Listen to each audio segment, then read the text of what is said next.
Paano nga ba gumawa ng bagong Google account or Gmail account? Sa ibang cellphone ngayon mga katropa ay hindi tayo makagawa ng bagong Gmail account or Google account. Walang create account na nakalagay.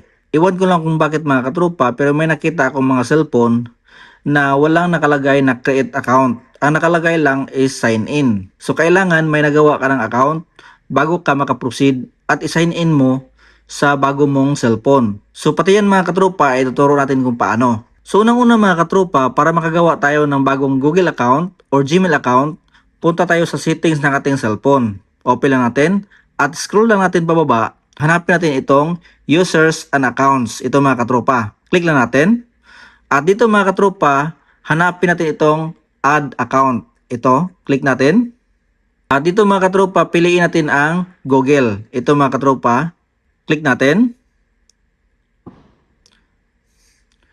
At nakalagay dito, verify it's you. So kailangan ilagay natin ang fingerprint ng ating lock screen, password, or ano pa man ang ginamit natin sa ating cellphone para ma-open. PIN, lock screen, or fingerprint. So pagdating dito mga katropa, may nakalagay sign in. At dito tayo sa baba mga katropa, itong create account. Ito ang pipiliin natin. Sa ibang cellphone mga katropa, tulad ng sinabi ko, ay walang nakalagay na create account. So maraming nagtanong kung paano gumawa ng Gmail account sa kanilang cellphone or Google account. Kasi walang nakalagay na create account. Ang nakalagay lang sign in. Ang una natin gagawin mga katropa, kapag walang nakalagay na create account sa inyong mga cellphone, ay maghiram kayo ng cellphone sa inyong mga kasama sa bahay, mga kaibigan, at hanapin nyo ang tinuro ko na hanapin ang users and accounts sa settings. Pagdating dito mga katropa, makikita nyo na ang create account. Pero kung wala pa rin kayong makita tulad dito, create account, humanap kayo ng ibang cellphone.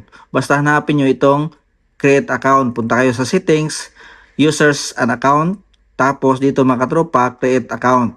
Tapos kapag nakagawa na kayo mga katropa sa ibang cellphone, ay pwede nyo nang i-remove ang inyong Gmail doon or Google account, i-delete ninyo at i-sign in sa bago ninyong cellphone. Sa next video natin mga katropa ay tuturo ko sa inyo kung paano i-remove or i-delete ang Gmail account. So sa ngayon mga katropa, ang ituturo muna natin kung paano gumawa ng bagong Gmail account.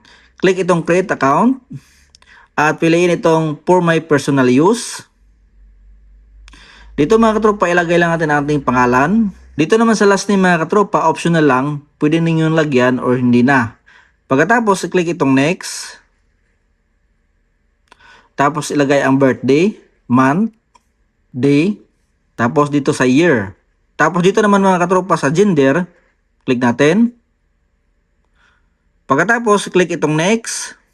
Dito mga katropa, gumawa na tayo ng anong gusto nating Gmail. So kapag nalagay mo na mga katropa ang gusto mong Gmail, click itong next. At kapag nakakulay red yan mga katropa, nakalagay dito that username is taken. Try another.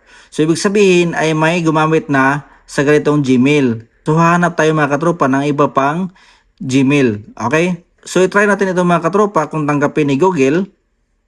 Click itong next sa baba.